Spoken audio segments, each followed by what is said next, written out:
বিদুরজি মহারাজ রাজকার্যে সহায়তা করলেও রাজ্য থেকে কোনো পয়সা করে নিতেন না, তিনি মাদুগুরি করে খেতেন। সময় মতো আসতেন, 3টে বাড়ি ঘুরতেন, যা পেতেন আসতেন, গিন্নিকে বলতেন এই পেয়েছি এই করো, যথা লাভে সন্তুষ্ট। সাধুরাও যদি ব্রাহ্মণ বৈষ্ণব যারা যথা লাভে সন্তুষ্ট থাকেন, তাদের তেজ আগুনের মতো বৃদ্ধি পেতে হবে, আগুনের থেকেও বেশি। এগুলো শাস্ত্রের বিচার। যেসব সাধুগণ যা আপনারা দিলেন ভিক্ষা, আজকে এটা পেলাম না, ওসব বিচার নেই, এই পাওয়া গেছে, এই ভগবান পাঠিয়েছেন, এই কোনো মতে গ্রহণ করে নিজে জীবনযাপন করছেন। এই সব ব্রাহ্মণ বৈষ্ণব খেয়াল করলে দেখবেন এদের তেজ আগুনের মতো, ওর থেকেও বেশি। যারা অপরের ধনেতে লালসা করে, ভালো মন্দ খাওয়ার জন্য, ভালো আরাম করব, তাদের জীবনে কোটি জন্মেও শক্তি আসবে না, আসে না, হয় না। এগুলো শাস্ত্রের এগুলো বিচার। বিদুরজি মহারাজ মাদুগুরি করে খেতেন। বিদুরজি মহারাজ তীর্থস্থানে চলে গেলেন, সাধারণ বেশে থাকতেন, আর এখন তো আরও বেশি। বলকল পরে রয়েছেন, কেউ চিনতে পারছে এদিক বিদুরজি, ইনি বিদুরজি মহারাজ, কেউ চিনতেই পারবে না, সামনে দিয়ে চলে গেল। আমারই হয় যখন 84 কোষ ভ্রমণ করি, সামনে দিয়ে লোক চলে যায়, আমাকে চিনতে পারে না। এর এমন অবস্থা শরীরের, কে চিনবে? যারা সবসময় কথা বলে তারাই পাশ দিয়ে চলে গেলে চিনতে পারে না, এটা হয়। বিদুরজি মহারাজ এভাবে নিজেকে গোপন করে সমস্ত তীর্থ পর্যটন করছেন। করতে করতে যখন অনেক ঘটনা আছে, পরে আপনারা শুনবেন, বিদুরের সঙ্গে উদ্ধবজির সাক্ষাৎকার হয়েছিল, এসব প্রসঙ্গ তৃতীয় স্কন্ধে আসবে। এখন বিদুরজি মহারাজ তীর্থ পর্যটন করতে করতে একবার চিন্তা করলেন, যাই পুরনো জায়গায় একবার যাই। কোথায়? হস্তিনাপুরে। কি করছে ছোট ছোট ছেলেগুলো ছিল, বড় স্নেহ, দেখি কি করছে ওরা। এসে দেখলেন তারা রাজ্য রাজধানী ভালোই সামলাচ্ছে, কোনো অসুবিধে কিছু নেই। কিন্তু যাকে বাঁচাবার জন্য আমি সারা জীবন চেষ্টা করে গেলাম, সেই আমার বড় ভাই, কে? অন্ধ ধৃতরাষ্ট্র। তার কোনো পরিবর্তন হলো না, তার লজ্জাও হলো না, ঘৃণাও হলো না। কি করে সে এই পঞ্চপাণ্ডবের রাজধানীতে বসে তাদের ভালো ভালো তারা খাওয়াচ্ছেন আর যত্ন করছেন, বসে রয়েছে? তার কি কালকের কথা মনে নাই? কালকের কথাটা ভুলে গেল? এই ভীমকে বিষ দান করে ছোটো বয়সে চান মেরে সে জলে ফেলে দিল তার ছেলেগুলো। তিনি কি জানতেন না যে এই পঞ্চপাণ্ডবকে অগ্নিদাহ করা হবে? লাক্ষাগৃহ নির্মাণ করে পাঠালো যেখানে, সেটাকে তিনি জানতেন না? সবই জানতেন। তিনি কি জানতেন না আজকে পুত্রবধূকে এরকমভাবে কাপড় টানছে সবার মাঝখানে, লক্ষ্মী স্বরূপিণী তাকে অপমান করছে? সবই জানতেন। কিন্তু মায়ামোহ যাদের গ্রাস করে তারা জেনেও জানতে পারেন না। কেন? এটুকু বুদ্ধি তার ছিল না যে এটা উচিত নয়। কিন্তু কই কিছু তো বলেন নাই। সারা জীবন যে উপদেশটা তোমার মঙ্গল করে গেল, রাজ্য রাজধানীর সমগ্র মঙ্গল বিধানের জন্য চেষ্টা করলো, সেই বিদুরজি মহারাজকে তোমার সামনে তোমার ছেলে অপমান করছে, দাসীপুত্র ইত্যাদি বলে ধাক্কা দিয়ে বার করে দিচ্ছে। তুমি কোথায় ছিলে? তুমি তো পাশেই বসে রয়েছো, তুমি বলতে পারো না? কালকের কথা তুমি ভুলে গেছো? আজকে এই পঞ্চপাণ্ডব বৈষ্ণব বলে তোমাদের কোনো দোষী সে দর্শন করে নাই, করেছে? বরঞ্চ যখন আত্মীয় পরিজনের যে ক্রিয়াকর্ম হয়, গঙ্গায় গিয়ে আত্মীয় পরিজনকে পুড়িয়ে, শ্মশানে পুড়িয়ে পোড়াবার পর সেই ছাই গঙ্গার জলে ফেলে স্নান করে কাঁদতে কাঁদতে ফেরে, তাই তো? সেই সময় যখন কুরুক্ষেত্রের যুদ্ধের পরে এরকম ধরনের হচ্ছে, তখন এই পঞ্চপাণ্ডব এবং কুন্তী, দ্রৌপদী, কই এরা তো তোমাদের দোষ দর্শন করে নাই, গান্ধারী মাকেও কিছু বলে নাই। আর এই যে অন্ধ ধৃতরাষ্ট্র বরং উল্টো, তার পুত্র আদি মারা গেছে, শতপুত্র, আহা আমাদের জন্যই মরে গেছে, বলে পায়ে ধরে তাকে বললেন, যা হয়েছে ভবিতব্য ছিল চলুন, আমরাও তো, আমার তো তোমারই পুত্র, তা তো চলুন। তাকে যত্ন করে নিয়ে এলেন। সেই থেকে এই রাজধানীতে তারা রয়েছে। আপনারা এটা স্বপ্নেও ভাবতে পারবেন না, পঞ্চপাণ্ডবের বৈষ্ণবতা, যারা এই কুলটাকে সর্বনাশ করার জন্য চেষ্টা করলো, এত যত্ন করছে তাকে। সকালবেলা উঠেই প্রথমেই গিয়ে স্নান আদি করে গুরুজনকে দণ্ডবোধ করবার জন্য তার ঘরে যান, যেখানে অন্ধ ধৃতরাষ্ট্র আছে। কই তার তো মনে হয় না যে যুদ্ধ হয়ে গেছে, তখনও কপটতা করে অন্ধ ধৃতরাষ্ট্র বলছে, ভীমটা কোথায়, ভীম কোথায়, ভীম এসো আলিঙ্গন করি। কৃষ্ণ ইঙ্গিত করছেন যে ও না, মেরে ফেলবে। ও লোহার ভীম এগিয়ে দিয়েছে, লোহার ভীম, কৃষ্ণ সব জানেন। লোহার ভীমটাকে এরম আলিঙ্গন করলো, ও লোহার ভীমটা ছাতু হয়ে গেল। বলে, দেখেছো বুড়োর কাণ্ডখানা, এই বুড়ের কাণ্ডখানা দেখেছো, বুড়ো হাবড়া হয়েছে, এত অনিষ্ট করলো, নিজের শতপুত্র গেল, এখনও তার আক্কেল হলো না, এখনও ভীমের প্রতি আক্রোশ, ভীমকে মেরে ফেলবে। আর সেই পঞ্চপাণ্ডব তোমাদেরকে যত্ন করছে। বিদুরজি মহারাজ বলছে, লজ্জা ঘৃণা কিছুই নেই। এই ঘরেতে আরামে রয়েছে, খাচ্ছে যাচ্ছে আর আরাম করছে। বিদুরজি মহারাজ বললেন, একে উদ্ধার করা দরকার। যখনই বাস্তব সাধুসঙ্গ হয় তখনই উদ্ধারের প্রসঙ্গ আসে, তার আগে নয়।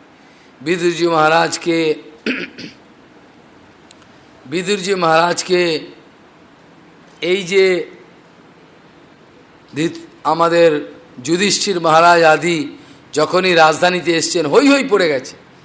বিদুরজি মহারাজ এসছে এতদিন পর, এত বছর পর, হই হই পড়ে, তাকে যত্ন করে পূজা করতে করতে নিয়ে গিয়ে তাকে আলিঙ্গন করে, তাকে পায়ের ধুলো নিয়ে, তাকে স্নান আদি করিয়ে যত্ন করে তাকে বসিয়েছেন। বসিয়ে সব পুরনো কথা জিজ্ঞাসা করছেন, আচ্ছা তা তো আপনি কিভাবে এইসব তীর্থ আদি পর্যটন করলেন? আহা, আপনাকে কেউ চিনতে পারতো না নাকি? এমনভাবে আপনি নিজের স্বরূপকে গোপন করে আপনি তীর্থ পর্যটন করতেন। ভবদ্বিধা ভগবতাহা তীর্থীভূতা স্বয়ং প্রভু। আপনার মতো মহাভাগবত বৈষ্ণব, এত বড় সাধু, তার আবার তীর্থ পর্যটন দরকার পড়ে নাকি? কেন, সাধুরা তো স্বয়ংই তীর্থ। আমাদের মহিমা, শাস্ত্রের মহিমাতে বলছে, সদ্গুরুর চরণে জগতের ব্রহ্মাণ্ডের সমস্ত তীর্থ বিরাজমান থাকে। একটা সৎ বৈষ্ণব, বৈষ্ণব মানেই গুরু, আর গুরু মানেই বৈষ্ণব, দীক্ষা দিল না দিল, ভক্তিবিনোদ ঠাকুর এসব ব্যাখ্যা করেছে। ইনি দীক্ষা দেন না কাউকে, আর না দিলে কী হবে? ইনি তো তত্ত্ববিদ পুরুষ, তা তিনি গুরু। যেই বৈষ্ণব সেই গুরু, যেই গুরু সেই বৈষ্ণব। বৈষ্ণব নয় অথচ গুরু হয়ে গেছে, হয় না। গুরু অথচ বৈষ্ণব নয়, এটা হতে পারে না। এগুলো সব ভক্তিবিনোদ ঠাকুর ব্যাখ্যা করেছেন। বলছে, আপনার মতো যারা এত বড় সাধু, যারা ভগবানের চরণ কমলকে হৃদয়েতে আটকে রেখেছে, অবরুদ্ধ করে রেখেছে, তাদের আবার তীর্থ পর্যটন করতে লাগে নাকি? স্বয়ংই তীর্থ। একটা সাধু যেখানে যায় সেখানে তীর্থ হয়ে যায়। বিশ্বাস হয় না আপনাদের? হ্যাঁ, যেখানে একজন বাস্তব সাধু যাবে সেইটি তীর্থ হয়ে যাবে। সেখানে গয়া, কাশী, বৃন্দাবন সব বিরাজমান, সমস্ত তীর্থ, শাস্ত্রের বিচার। নরোত্তম ঠাকুর কীর্তনেতে সুন্দরভাবে বলেছেন, তীর্থলাভ অর্থলাভ এই আসে ভূমিয়া ফিরে দেশে দেশে। আবার অন্যত্র কীর্তন করে বলছেন, এই যে তীর্থ আমি করছি সব মনের ভ্রম, সকলেই মনের ভ্রম। নরোত্তম ঠাকুর এইসব কীর্তনেতে বলেছেন, আমি তীর্থ পর্যটন করি বলে মনে করছি, সব মনের ভ্রম। সর্বতীর্থ গোবিন্দ চরণ, আর সর্বতীর্থ গোবিন্দের নিজজন, সবই একটাই কথা, তদর্থক। গোবিন্দের চরণ যেন সর্বতীর্থ, আর গোবিন্দকে যারা হৃদয়তে প্রেমেতে অবরুদ্ধ করে রেখেছেন, তাদের চরণ যেখানে, সেখানে সর্বতীর্থ বিরাজমান। গুরু তত্ত্বের গম্ভীর সব ব্যাখ্যা, বৈষ্ণব তত্ত্বে সব কথা বিভিন্ন শাস্ত্রের বিভিন্ন স্থানেতে উল্লেখ আছে। তাই জন্য যুধিষ্ঠির মহারাজ বলছেন, ভবদ্বিধা ভাগবতः তীর্থীভূত স্বয়ং প্রভু। আপনি তো স্বয়ংই তীর্থ। আর তীর্থি কুর্বন্তি তীর্থানি শান্তস্থেন গদাভৃতা। হ্যাঁ, আপনি আবার তীর্থ পর্যটন করে, কী জন্য আপনি তীর্থ পর্যটন করে? ওই লোককে দেখাবার জন্য। বাস্তবিক পক্ষে তীর্থগুলোকে রিচার্জ করবার জন্য। আপনারা যখন মোবাইলে রিচার্জ করেন, তীর্থগুলো মলিন হয়ে যায়, তীর্থগুলো সব মলিন হয়ে যায়। যত অত্যাচারী ব্যক্তিগণ, ব্যভিচারী ব্যক্তিগণ তীর্থস্থানে গিয়ে চান করে, বিভিন্ন অত্যাচার করে, তীর্থস্থান মলিন হয়ে যায়। তীর্থস্থান, এমনকি গঙ্গাজিও বলেছিলেন, ভগবানকে যে আমি জগতে যাব তো পাপীগুলোর পাপ তো আমি ধুয়ে দেবো, আবার আমার পাপের কি হবে? তারপর আমি কি করে শক্তি পাব? ভগবান যে গঙ্গাকে বলেছেন কোনো চিন্তা নেই, তুই যাও। যখন সেই মহাপুরুষগণ, সেই বৈষ্ণবগণ যারা ভগবানের চরণ কমলকে হৃদয়ে ধরে রেখেছে, তারা যখন চান করবে তখন আবার তোমার শুদ্ধতা ফিরে আসবে। মলিন তো তোমাকে করবে, গঙ্গাকে বলছেন মলিন তোমাকে করবে, কিন্তু আবার তোমার মলিন করলেও আবার পরিষ্কার করে দেবে সাধুরা। এই জন্য বলছেন ভগবদ্বিধা ভাগবতঃ তীর্থীভূতা স্বয়ং প্রভু। আপনি তো স্বয়ংই তীর্থ, আপনি আবার তীর্থ পর্যটন করেন কী জন্য? না, তীর্থি কুর্বন্তি তীর্থানি শান্তস্থেন ও গদাভৃতা।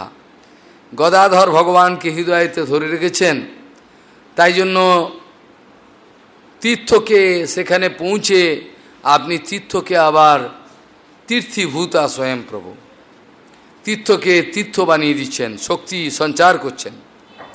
এইভাবে বিদুরজি মহারাজের সম্বন্ধে বলা হলো। পরে বিদুরজি মহারাজের কথোপকথন হয়ে গেলে পরে কি করে তা তো আপনি তীর্থ পর্যটন করতেন ইত্যাদি সব কথা যখন সমাপ্ত হয়ে গেল, তিনি তার জ্যেষ্ঠ ভ্রাতা অন্ধ ধৃতরাষ্ট্রকে বাঁচাবার জন্য কাউকে না বলে টুক করে তার ঘরে চলে গেলেন। ঘরে গিয়ে যেই বিদুরের আওয়াজ পেয়েছেন, তখন কথোপকথন হলো, সম্বর্ধনা হলো। বিদুরজি মহারাজ, সাধুরা যখন যেরম দরকার পড়ে তার অসুখকে সারাবার জন্য সেরকম ব্যবহার করেন। কোনো কোনো জায়গায় কঠোর ভাষা বলেন, কোনো কোনো জায়গায় মৃদু ভাষা বলেন, যখন যেটা দরকার, কেন এটা মেডিসিন, ঔষধ। বিদুরজি মহারাজ গিয়ে সেখানে জ্যেষ্ঠ ভ্রাতাকে তীব্রভাবে ভৎসনা করতে আরম্ভ, এমনভাবে বলতে আরম্ভ করে, আপনার লজ্জা করে না? পূর্বের কথা ভুলে গেলেন যে ভীমকে বিষ দান করে মারতে চেয়েছেন, যাদের পুত্রবধূকে এরকম অপমান করতে চেয়েছেন, যাদেরকে অগ্নিসংযোগ করেছিলেন, লাক্ষাগৃহ করে বনবাসে পাঠিয়েছিলেন অন্যায়ভাবে, যাদের আর তাদেরই গৃহেতে আপনি এসে কুকুরকে যেমন পালন করে, কুকুর যেমন মালিক যা দেয়, হ্যাঁ, সেরকমভাবে আপনি পালিত হচ্ছেন। ভীম দত্তম পিণ্ডম আদত্তে গৃহপালবৎ। আপনার আসক্তি এখনো গেল না? লক্ষ্য করছেন না পেছনে জম দাঁড়িয়ে রয়েছে আপনার মৃত্যু? বিদুরজি মহারাজ তো যখন এইসব কথা বলছেন, এত ধাক্কা দিয়েছেন, মাথাটা ঘুরে গেছে। এই বৃদ্ধ বয়সে এরকম একটা ধাক্কা খাবেন? এখন তার ছেলে নেই, ছেলে মরে গেছে, স্নেহ কোথায় ভেসে গেছে, ছেলে তো মরে গেছে আর কি। আগে তো স্নেহ তো অন্ধ ছিল, ধৃতরাষ্ট্রে চোখেতেও অন্ধ ছিলেন, এটি ভালো কথা, হৃদয়েতেও অন্ধ ছিল। চোখে অন্ধ থাকলে কোনো ক্ষতি হয় না, এই হৃদয়তে অন্ধ থাকলে তার যে সবচেয়ে বড় ক্ষতি, যেটা আমরা কিছুদিন আগে আলোচনা করেছিলাম। সুরদাসজি চোখেতে অন্ধ বাইরের দৃষ্টিতে, কিন্তু অন্তরে অন্ধ নয়। ওই অন্ধ চোখে দেখতে পান না, লাঠি টুকে টুকে ওই বৃদ্ধ বয়সে চলে যেতেন কোথায়? শ্রীনাথজি, জ্যোতিপুরা শ্রীনাথজির কাছে চলে যেতেন রোজ কীর্তন শোনাতে। 80 বছর কন্টিনিউয়াসলি, সে বেঁচেছিলাম 125 বছরের ওপর, 150 বছর মনে শুনেছিলাম সমান ভগবানকে কীর্তন শোনা। আর ভগবান বিগ্রহ থেকে প্রকট হয়ে গালে হাত দিয়ে রামায় শুনতেন, কেউ নেই কাজ চাই, মন্দিরে কেউ নেই, সব তখনকার দিনের কত লোক সংখ্যা ছিল, আর বৃন্দাবন ওই জঙ্গল, এরকমভাবে ভগবান প্রকট হয়ে গালে হাত দিয়ে কীর্তন শুনতেন। আর সুরদাসজিরাম চোখে দেখতে পান না, কীর্তন করছেন, এর নাম হলো ভগবান। যখন এরকমভাবে বললেন, অহো মহিয়সি যন্তর জীবিতাশা জয়া ভবানো, আপনার বেঁচে থাকার ইচ্ছা তো মারাত্মক। অহো মহীয়সী যন্তর জীবিতাশা জয়া ভবানো, আপনার মতো ভীমাপবর্জিতম পিণ্ডম আদত্তে গৃহপালবৎ। এই ভীমকে মরে যাওয়ার পরেও, এই যা ছেলে পেলে মরে যাওয়ার পর তখনও আলিঙ্গন করে মারতে চেয়েছিল, এত বল গায়ে। ভীমকে যদি একবার বুকের মধ্যে নিতেন, ভীমের বাঁচার ক্ষমতা ছিল না, এত বলশালী ভীম। এই ভীমকে এরকম জড়িয়ে মেরে ফেলতেন, এরকম মারতেন, চাপ দিতেন, ভীম মরে যেত। আরে দেখো কীরকম হিংস্র ভাব, মানুষের কীরকম হিংসা বিদ্বেষ। ওই জন্য কালকে আলোচনা করেছিলাম, কেউ যদি মনে করে শত্রু বাইরে রয়েছে, ভুল কথা, শত্রু ভেতরে রয়েছে। কাম এইস, ক্রোধ এইস, রজ গুণ সমদ্ভব, মহাসন মহাপাপনা বিদ্ধিন মেনম বৈরিনম। এটাকেই অর্জুন, এটাকেই জেনে রেখো শত্রু। এত বড় শত্রু তোমার আর কেউ নেই, গীতাতে ভগবান বলছেন উপদেশ। ভীমের দ্বারা দত্ত অন্ন আপনি পাচ্ছেন, আপনার লজ্জা হওয়া উচিত। এইভাবে বলে যাওয়ার পর তার নির্ভেদ হলো, তখন তার লজ্জা হলো। কেন? পুত্র আদি সবই চলে গেছে। জন্মেরও অনেক কাহিনী আছে, শুনলে পাগল হয়ে যাবেন। ধৃতরাষ্ট্র চিন্তা করছিলেন যে সবচেয়ে আগে যদি আমার সন্তান জন্ম হয়, তাহলে রাজধানীটা আমার ছেলে পাবে। কিন্তু ভগবানের মার এমনই, পাণ্ডুর পুত্র আগে হলো, ও পুত্র হয়নি। যেও হলো লাস্টে একটা মাংসপিণ্ড জন্মালো এরকম। সে মাংসপিণ্ডটাকে গান্ধারী বলে না ফেলে দাও, কোথাতে কি একটা হলো। কিন্তু দুর্বাসা মুনি বললেন না, এটা ফেলো না, এটা ফেলো না। ওটা ঔষধিতে রাখলেন, এটাকে 100 ভাগ করা হলো, 101 ভাগ। তার মধ্যে থেকে ওই 100টা, প্রথম যে টুকরোটা, সেখানে 100 পুত্র হলো, 1 কন্যা, দুঃশালা যার নাম, কন্যা। অনেক জন্ম, কিন্তু হলো তো পরে। কিন্তু তার যার আগে জন্মে সেই রাজধানী পাবে, তো এখন লেখা আছে এদের। যাই হোক, এইভাবে লাস্টে লজ্জা হলো। তিনি কি করলেন, কাউকে না বলে রাতের অন্ধকারেতে রাজধানী থেকে পেছনের দরজা দিয়ে, রাজদরবার দেখবেন দুটো দরজা, একটা সামনের দরজা আর পেছনের দরজা থাকে, পেছনের দরজা দিয়ে তিনি চলে গেলেন, জঙ্গলের দিকে চলে যাচ্ছেন।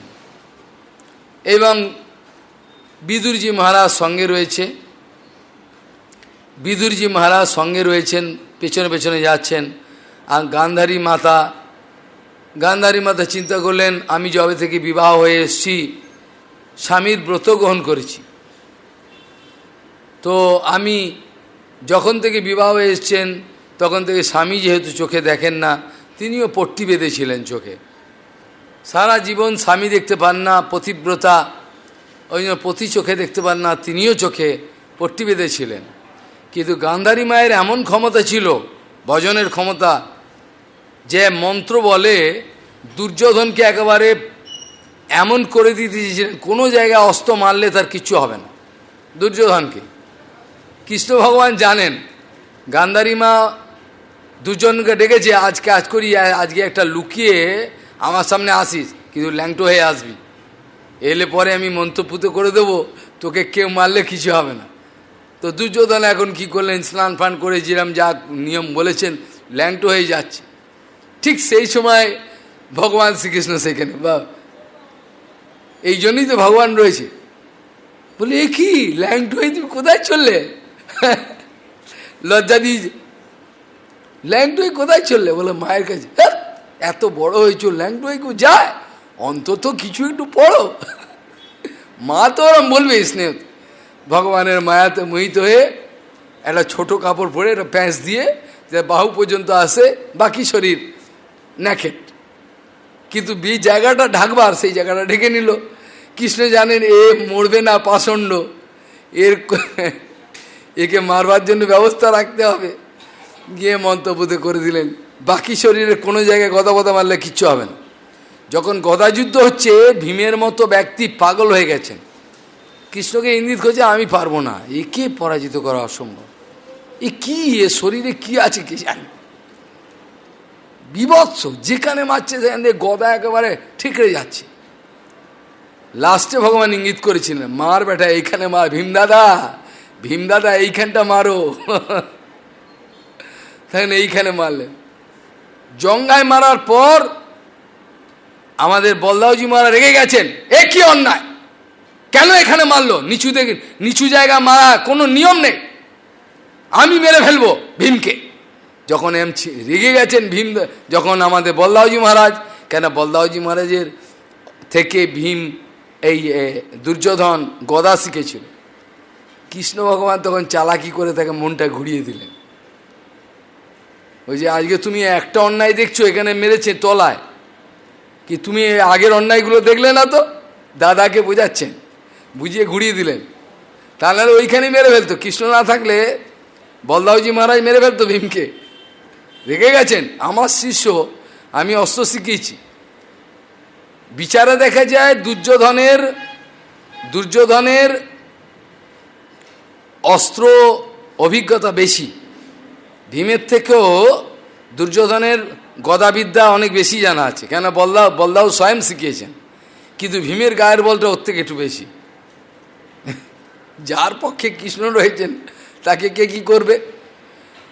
এই ধরনের অবস্থায় কায়দা করে কৃষ্ণ সর্বদাই পঞ্চপাণ্ডবকে রক্ষা করেছেন। যাই হোক, এখন বিদুরজি মহারাজ দেখছেন চলে যাচ্ছেন, গান্ধারী মায়ের শক্তিটা সম্বন্ধে এই কথাগুলো বলতে বাধ্য হলাম।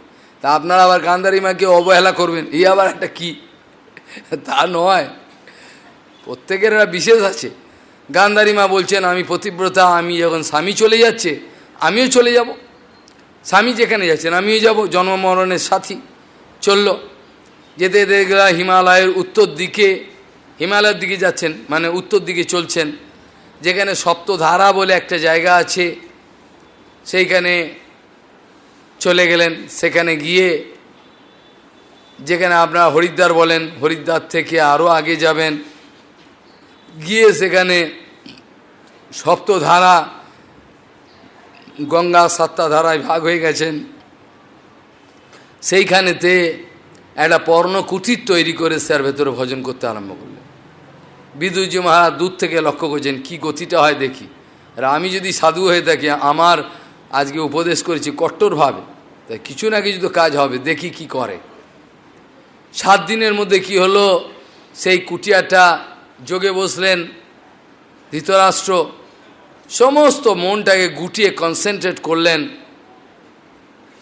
আর যোগাগ্নির দ্বারা, যোগাগ্নি এরকম ধীরে ধীরে এসে এখান থেকে ব্রহ্মরন্ধ্র থেকে যোগাগ্নি জ্বলে উঠল, যোগাগ্নির দ্বারা সেই পর্ণকুটি সব জ্বলে গেল, এর নিজেও পুড়ে গেলেন। তার এই যে করলেন কদিন ধরে সব তীব্র যোগ সাধন, এ বলল তিনি, তার লাভ হলো। বিদুরজি মহারাজ দূর থেকে দেখে মুচকি হাসছেন, ভালোই হলো, তাহলে উপদেশটা কাজে লেগেছে, বন্ধনমুক্ত হয়ে গেল, বেরিয়ে গেল। সেবা তো লাভ করতে পারে না, সেবা লাভ করার মতো যোগ্যতাই নেই। অনেকে বলবে কি লাভ হলো মহারাজ, বলে ও এরকমভাবে অগ্নি বেরিয়ে গেল, ব্রহ্ম লাভ করলেন, কিন্তু সেবা লাভ করেন না। সারা জীবন যে অত্যাচার করেছেন, অত্যাচার নিজে না করলেও অনুমোদন তো করেছেন। শাস্ত্র বলছেন, যে অন্যায় করে আর যে মেনে নেয় অন্যায়গুলো, দুজনে সমান অপরাধ। আর আপনি যদি নিজে অপরাধী হন, অপরের দোষ যদি দেখান, তাহলে সেখানে আপনি ওই যে দোষটা দেখালেন, সেই দোষটা নিজের মধ্যে চলে আসবে। যা পাপী পাতকিনাম ভাবেত সূচকস্য অপি তদ্ভাবেত। পাতকী একটা পাপ যা করেছে, তুমি বদ্ধ অবস্থায় আঙুল দেখিয়ে বলবো, ও দেখেছো এরম নোংরা কাজ করেছে, খুন করেছে বা কিছু একটা বললেন, টাকা চুরি করেছে, ওর সমস্ত আত্মসাৎ, ওই পাপটা তোমার মধ্যে চলে আসবে। কিন্তু সাধুগণ যখন শাস্ত্র বিচার করবার জন্য, সমাজকে বাঁচাবার জন্য যখন শাসন করবেন, গুরুদেব যখন শিষ্যকে বাঁচাবার জন্য শাস্ত্রের উদাহরণ দিয়ে বললেন, দেখ এই করেছিল, তার কি গতি হয়েছিল, সেটাতে দোষ লাগে না। অন্যায় ব্যতিরেকভাবে গুরুদেবকে, বৈষ্ণবগণকে বলতে হয়, সেটাতে তাদের দোষ স্পর্শ করে না। এখন কুটিয়া সমেত অন্ধ ধৃতরাষ্ট্র চলে গেলেন। এই যে এখানে বলছেন, এখানে সমস্ত জ্বলে গেল। জ্বলে যাওয়ার পর এবার কি হলো, গান্ধারী মা বললেন, স্বামী যখন চলে গেল আমি থেকে কি করব। তিনি ওই আগুনে নিজেকে বিসর্জন দিলেন। বিদুরজি মা হাসতে হাসতে চলে গেলেন, যা ভালোই হয়েছে, যে জন্য আসা সেটা হলো। উদ্দেশ্য এই যে একে যেন বাঁচানো যায়, এত জীবন ধরে উপদেশ করে একে বাঁচাতে পারেনি, আজ যাই হোক ভালোই হয়েছে। এদিকে আমাদের যুধিষ্ঠির মহারাজ সকালবেলা উঠে তার নিয়ম গুরুজনদের দণ্ডবোধ করেন। কুন্তী মাতা এবং গান্ধারী মাতা, ধৃতরাষ্ট্র সবাইকে দণ্ডবোধ করেন, তাদের ঘরে যান। দণ্ডবোধ করতে গিয়ে মাকে দণ্ডবোধ করার পর ওখানে ঢুকে দেখেনি ঘরেতে কেউ নেই। কোথায় গেল? রোজই তো তারা ঘরেই থাকেন, কোথায় গেল, কোথায় আজকে ঘর ফাঁকা। তখন গবলগণে অর্থাৎ সঞ্জয়, গবলগ ঋষির পুত্র সঞ্জয়, যিনি আমাদের বেদব্যাসজির মহারাজের কৃপাতে, মুনির কৃপাতে কুরুক্ষেত্রের যুদ্ধটাকে রিলে করেছিলেন, মনে আছে না জানেন না? এই সঞ্জয় হস্তিনাপুরে বসে অন্ধ ধৃতরাষ্ট্রকে যুদ্ধে যা যা হচ্ছে, এখানে বসে ওখানকার যুদ্ধে কি হচ্ছে সব রিলে করেছিলেন। এই ক্ষমতাটা পেয়েছিলেন আমাদের বেদব্যাস ঋষির কৃপাতে। যুধিষ্ঠির মা আজকে ঘরে গিয়ে কাঁদছেন, সঞ্জয়কে বলছেন, হে গবলগণে কি হয়েছে, তারা কোথায় গেল, আমার পিতৃব্য এরা কোথায়, ঘরে দেখছি না, আমার চরিত্রে বা আমার স্বভাবে কি কিনি রেগে গেলেন নাকি, অসন্তুষ্ট হলেন, দুঃখে গিয়ে গঙ্গায় কি ঝাঁপ দিলেন নাকি, হায় হায় হায় হায়, চোখে দেখতে পান না, কোথায় গেল, হায় হায়, খুঁজে মরছেন। সঞ্জয় কিছু কথা বলতে পারছেন, খালি কাঁদছেন। শেষে বললেন, আমিও তো দেখছি নেই, হয়তো চলে গেছেন কোথাও, কোথায় গেল, হায় হায়, গঙ্গায় ঝাঁপ দিল না কি করলো, আমি তো একই অপরাধী। শুদ্ধ বৈষ্ণবগণ এরকমই হয়, নিজে কোনো অন্যায় না করলেও সবসময় নিজেকে অপরাধ, আমিই তো সব। এরকম আমাদের এই যুধিষ্ঠির মহারাজ অন্যায়কে এত, তাদের কোনো দোষ দর্শন করতেন না, এরকমভাবে এত বড় সাধু ছিলেন। এখন শেষেতে যখন যুধিষ্ঠির মহারাজ স্থির হতে পারছেন না, কাঁদছেন খালি, ঠিক সেই সময় নারদজি মহারাজ যদৃচ্ছাক্রমে সেখানে উপস্থিত হলেন। নারদজি মহারাজ যখন এরকমভাবে আসছেন ওপর থেকে, আকাশ থেকে, তাকে দেখে যুধিষ্ঠির মহারাজ লাফিয়ে উঠলেন, ওঠে তার চরণ পূজা করে, তাকে উচ্চ সিংহাসন দিয়ে পূজা আদি করে তাকে প্রশ্ন করছেন। প্রথমেই বলছেন নারদজি মহারাজ, কি ব্যাপার রাজন, আজ তুমি এত বিষণ্ণ, এত দুঃখ করছো, কি ব্যাপার? আর বলবেন না, আমি কত বড় অপরাধী দেখুন, আমার পিতৃব্য এবং গান্ধারী মাতা আমাকে আমার আচরণে, আমার স্বভাবে, চরিত্রে হয়তো দুঃখ পেয়েছেন, ছেড়ে দিয়ে আমাদের কোথায় চলে গেলেন, অনাথ করে চলে গেলেন, হায় হায়, আমরা কি করব, হাউ হাউ করে কাঁদছেন। নারদজি মহারাজের বিচরণ কেন হয়? একটা সাধু যেখানেই যান, যারা অবিশ্বাসী তারা বিশ্বাস করেন না, যারা গুরু বৈষ্ণবে পূর্ণ বিশ্বাস রাখেন তারা বলেন তিনি যেখানেই যাবেন সেখানেই মঙ্গল করার জন্যই যান, অন্য কোনো কারণে। সন্ধ্যেবেলা এই সম্বন্ধে আমি আলোচনা করব। নারদজি মহারাজ বললেন, রাজন তুমি কি ভাবো, তুমি কি নিজেকে ভাবো, তুমি মনে করো কি সমস্ত জগতে তুমি রক্ষাকর্তা?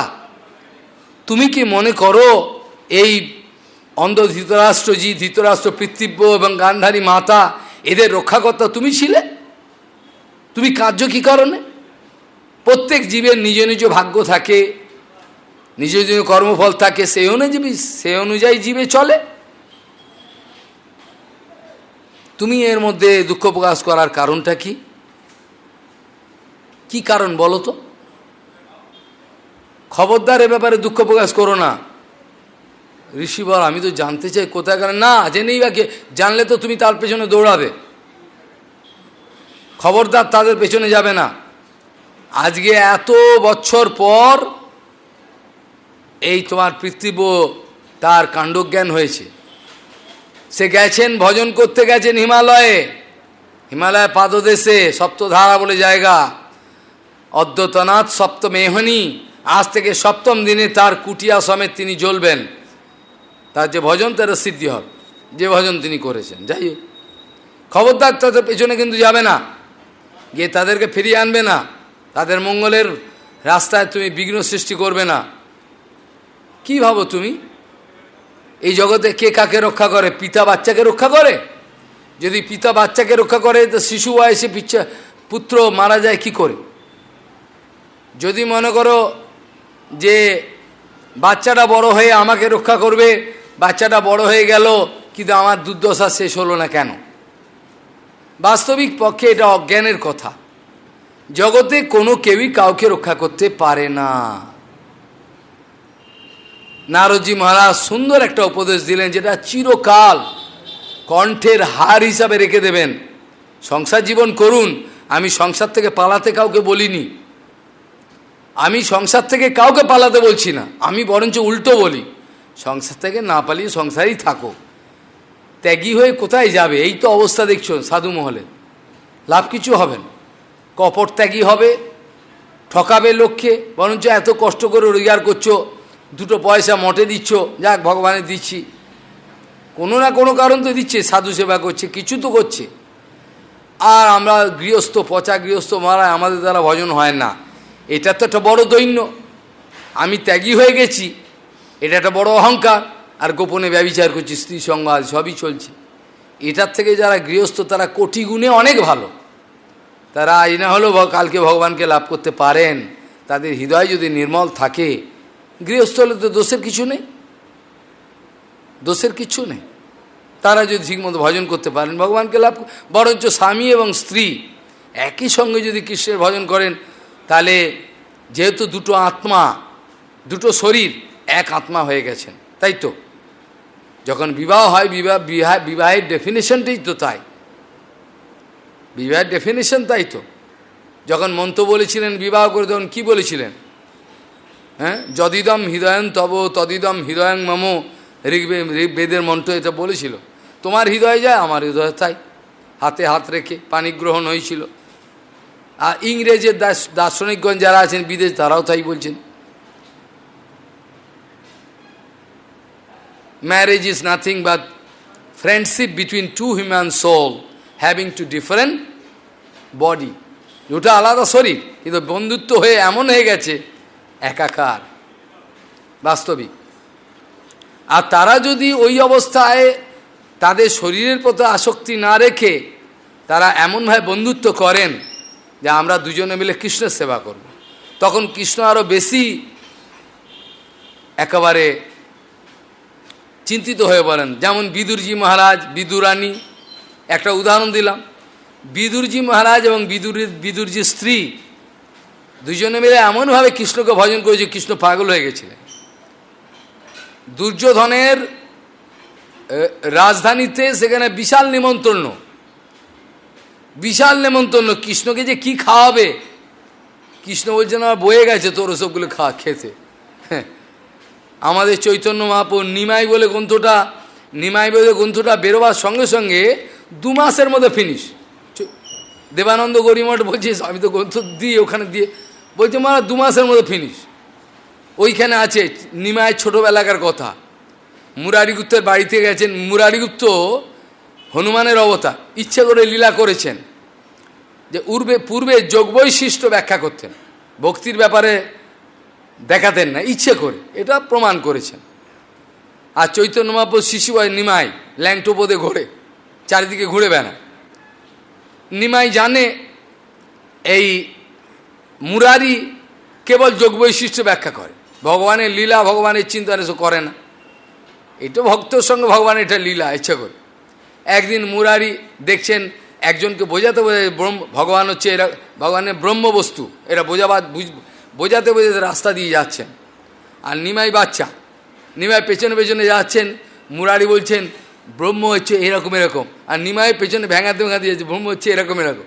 বলে বারবার কে বলে রে বাবা, পেছন থেকে দেখে ভেঙাচ্ছে আমাকে, বলে এই মুরারি জানিস না ভক্তি কি, এইসব ব্যাখ্যা করছি।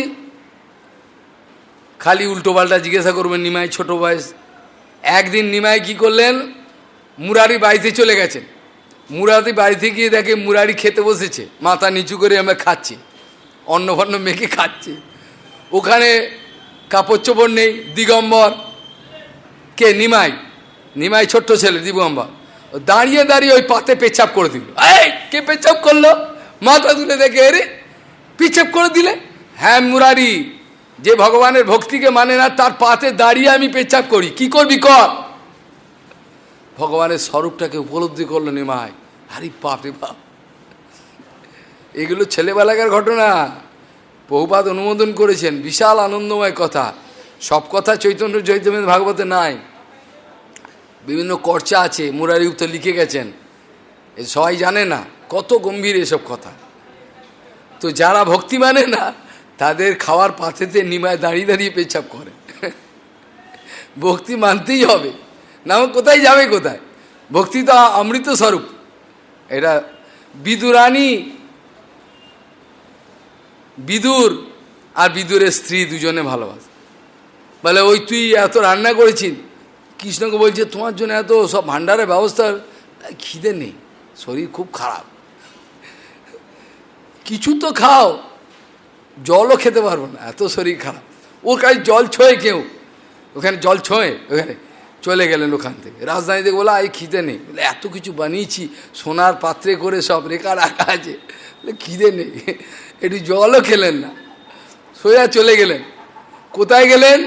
বলে রাজধানী ছেড়ে বেরিয়ে সোজা বিদুরের বাড়িতে। বিদুরের বাড়িতে কড়া নাচ্ছেন, ভেতরে ঢুকে বিদুর গেছে ভিক্ষায়। আর বিদুরানীকে বলছে আমার বড় খিদে পেয়েছে, শিগগির খেতে দাও। বলে কি একটু আগে বললো আমার খিদে নেই, কত মিথ্যেবাদী দেখো। আর এখন বলছে খেতে দাও। বিদুরানী ঘাবড়ে গেছে, ঘরে তো কিছুই নেই, ভিক্ষা করে আনবেন, সঞ্চয় থাকে না। আপনাদের বিশ্বাস হবে না, সঞ্চয় রাখে না যে কালকে আমি এই চালটা রেখে দিই, কালকে রান্না করবো না। ইদানিং কালে ওই 40-50 বছর আগেও বারাণসীতে একজন ছিলেন সাধু, ভজন করতেন, গৃহস্থ ব্যক্তি, বিরাট ভজন করতেন, তাদের লাইনের ভজন করতেন, আমার নিন্দা করার কোনো প্রশ্ন নেই। সকালবেলা উঠেই মৌন থাকতেন, ভজন করার পর স্ত্রীকে বলে দিতেন আজকে এতটা ভিক্ষা আসবে দেখবে। আর স্ত্রী সত্যি সত্যি তাই ভিক্ষা আসতো। যা বলে আগে থেকে স্ত্রীকে বলবে আজকে দেখবে এই ভিক্ষা আসবে, তাই ভিক্ষা আসতো। আর ভিক্ষা যা আসবে সব রন্ধন ফন্ধন সব করে যতটুকু লাগবে বাকি সব দান ফান করে শেষ করে দিতেন। কালকে কি খাবেন আর না রাখতেন না। মানে সঞ্চয় বলে কোনো কথাই নেই, সঞ্চয় বলে কোনো কথাই নেই, রাখতেন না। এরকম ধরনের বিদুরজি। সেখানে কৃষ্ণ ভগবান জামা খিদে পেয়েছে, বিদুরজি কী করেছেন দেখে গাছেতে কলাগুলো একটু পাকা পাকা মনে হচ্ছে, তাড়াতাড়ি পেরেছেন। পেরে এবারে কৃষ্ণকে বসিয়েছেন, নিজেও বসেছেন। তা একটা একটা করে কলা ছাড়াচ্ছেন, কলাগুলোকে ফেলে দিচ্ছেন, খোসাগুলো কৃষ্ণের হাতে দিচ্ছেন। ভাবে বিহ্বল হয়ে গেছে, খোসাগুলো নিয়ে কৃষ্ণ খাচ্ছেন। ভাবে বিহ্বল, মানে খোসাটাকে ফেলতো আর কলাটাকে দিয়ে মাথাই নেই। একটা কলা ছাড়াচ্ছেন, কৃষ্ণ যে এসছেন একদম মোহিত হয়ে গেছেন, পাগল। খোসাগুলোকে হাতে দিচ্ছেন, কলাগুলোকে ফেলছেন, কৃষ্ণ এই খোসাগুলোকে খাচ্ছেন। বিদুরজি মহারাজ ঘরেতে ঢুকেছেন ভিক্ষাতে, দেখে এই দৃশ্য দেখে একেবারে চড়ক গাছে করে কি, ওরে খেপি কি করছিস এগুলো,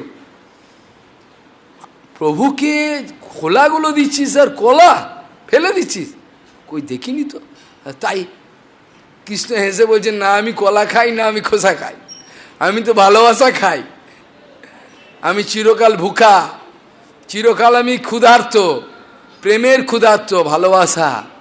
ওই জন্য চৈতন্য চরিতামৃতে সিদ্ধান্ত রয়েছে স্নেহ সেবা মাত্র অপেক্ষা। কৃষ্ণ ভজনে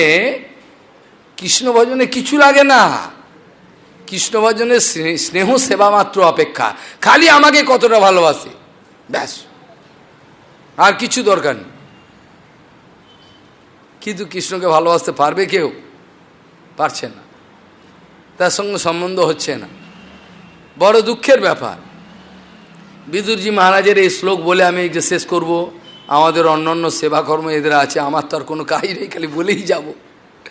সে বলছেন বিদুরজি মহারাজ বলছেন, বিদুরজি মহারাজ বলছি, এই নারদজি মহারাজ বলছেন, বিদুরজি নয়, বিদুরজি তো এসব কথা বললাম।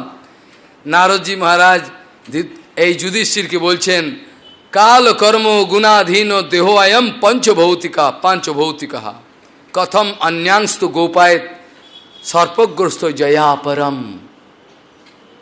এই শ্লোকের ব্যাখ্যা আমি সন্ধ্যাবেলা করব। কাল কর্ম গুণাধীন দেহ অয়ম পাঞ্চভৌতিক কথম অন্যাংস্তু গোপায়েত সর্পগ্রস্ত জয়া অপরহ वाञ्छा कल्पतरुभ्यो कृपा सिन्धुभ्यो च पतितानां पावनेभ्यो वैष्णवेभ्यो नमो नमः।